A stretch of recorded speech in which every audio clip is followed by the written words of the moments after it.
Mummy जी अपना हक मांग रही हूँ, कोई भीख नहीं।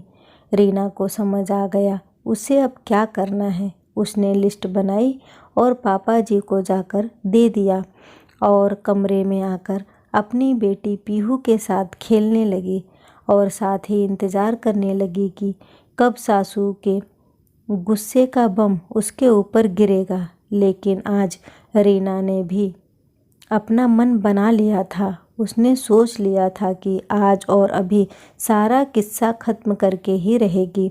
10 मिनट ही बीते थे कि सास कमला जी कमरे में साड़ी का पल्लू कमर में खोसते हुए गुस्से से घुसी। बहू, शर्म लिहाज क्या चूल्हे में झोंक दिया? यह क्या लिस्ट पकड़ा आई हो अपने ससुर जी को? क्यों मम्मी जी, लिस्ट बहुत लंबी हो गई क्या? अरे मम्मी जी, सामान और भी मंगवाना है, लेकिन सोचा कि अगली बार की लिस्ट में लिख दूंगी। रीना ने भी बहुत ही मासूमियत से कहा। दिमाग खराब हो गया है क्या? कभी सुना कि एक बहू ने ससुर से यह सब सामान मंगवाया? क्या यही संस्कार तुमने सीखा है? एक बहू को यह सब शोभा नहीं देता। अरे, ये सामान तुम खुद मंगवा सकती थी, या तुम मुझसे कहती मैं मंगवा देती, या फिर सालू ला देती। कमला जी का पारा चढ़ता ही जा रहा था। मम्मी जी, आप शायद भूल रही हैं कि मैंने आपसे 2 दिन पहले ही कहा था कि मुझे कुछ ज़रूरी सामान मंगवाना है। तो आपने ही कहा था कि संडे को तुम्हारे पापा जी बाज़ार जाएंगे तो ले आएंगे। अभी मेरे पास पैसे नहीं हैं और मैं खुद कैसे मंगवा सकती हूँ, जबकि आपके बेटे ने मुझे आपके ही कहने पर 1 रुपया भी नहीं दिया। कुछ याद आया मम्मी जी? रीना ने सासू माँ को याद दिलाया। रीना का ससुराल गांव में है और उसकी शादी को 4 साल हो चुके हैं। उसका पति अमित दूसरे शहर में नौकरी करता है।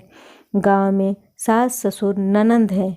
अभी पीहू छोटी है, इसलिए रीना अधिकतर सास ससुर के पास ही रहती है। अमित 2-3 महीने के अंतराल में गांव आता रहता है। जाते समय सासू माँ रीना और बेटी पीहू के खर्चों के नाम पर अपने लिए अमित से मोटी रकम ले लेती थी। रीना जब अपने लिए पैसे अमित से मांगती तो कमला जी चीनी की बोरी बन जाती और कहती, क्या करोगी तुम पैसा लेकर? अरे, यहाँ हम हैं, तुम्हारे पापा जी हैं, तुमको जो चाहिए होगा मुझसे या पापा जी से कहना, सब ला देंगे। उस समय की बात है जब सैलरी हाथ में मिलती थी। फिर भी मम्मी जी, कुछ तो मेरे पास होना चाहिए। ऐसी बहुत सी ज़रूरतें होती हैं, वो आप लोगों से कैसे मंगवा सकती हूँ? और पीहू का भी सामान है, आपने भी तो इनसे पैसे लिए हैं। रीना कमला जी को समझाने की कोशिश करती है। ओ, अब समझे हम। तुमको इस बात से जलन हो रही है कि मेरे बेटे ने अपनी सैलरी मुझे दे दी। और फिर कमला जी का इमोशनल नौटंकी चालू हो गया। देखा बेटा, मैं तुमसे कह रही थी कि बहू और सालू में मैं कोई फ़र्क नहीं करती, लेकिन तुम्हारी बीवी मुझे माँ नहीं समझती। कोई बात नहीं बेटा, इसके मन की तसल्ली के लिए इसे 100 रुपये दे दे। और फिर अमित से पर्स लेकर उसमें से 100 रुपये निकालकर रीना के हाथ में रख दिया। मम्मी जी, अपना हक मांग रही हूँ, कोई भीख नहीं। ये पैसे भी आप ही रख लीजिए। और रीना ने 100 रुपये वापस कर दिया। वैसे तो रीना अपनी और पीहू की ज़रूरतों का सारा सामान अमित से मंगवा लेती है, लेकिन कितना और कब तक का कुछ न कुछ सामान कम हो ही जाता और उसके पास पैसे भी नहीं होते कि वो खुद मंगवा ले।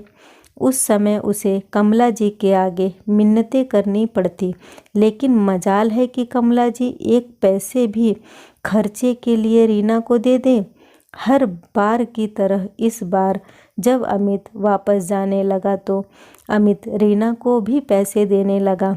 तो कमला जी, जो हमेशा कमरे के इर्द गिर्द ही घूमती रहती थी, तुरंत अंदर आ गई।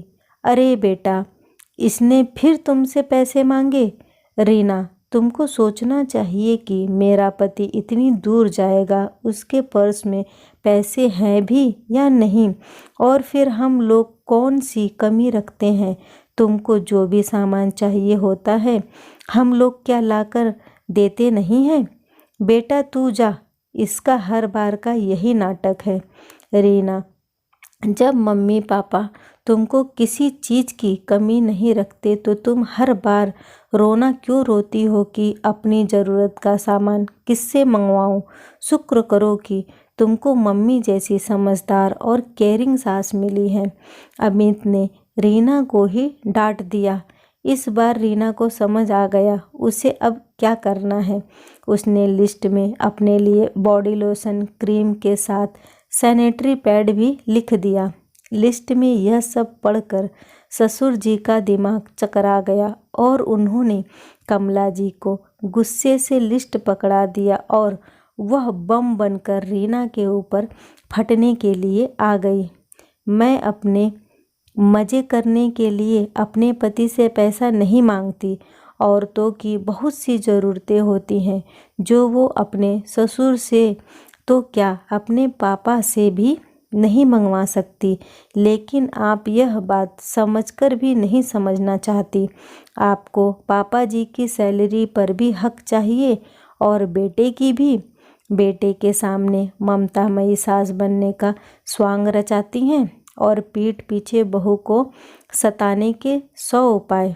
जिस तरह पापा जी की सैलरी पर आपका हक है, उसी तरह मेरे पति की सैलरी पर मेरा।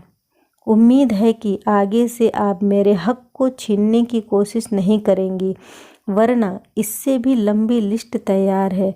अब यह आपके ऊपर है कि सामान कौन लाएगा। रीना की बात सुनकर कमला जी की बोलती बंद हो गई। आज उन्हें समझ आ गया कि उनकी होशियारी उन्हीं पर भारी पड़ गई।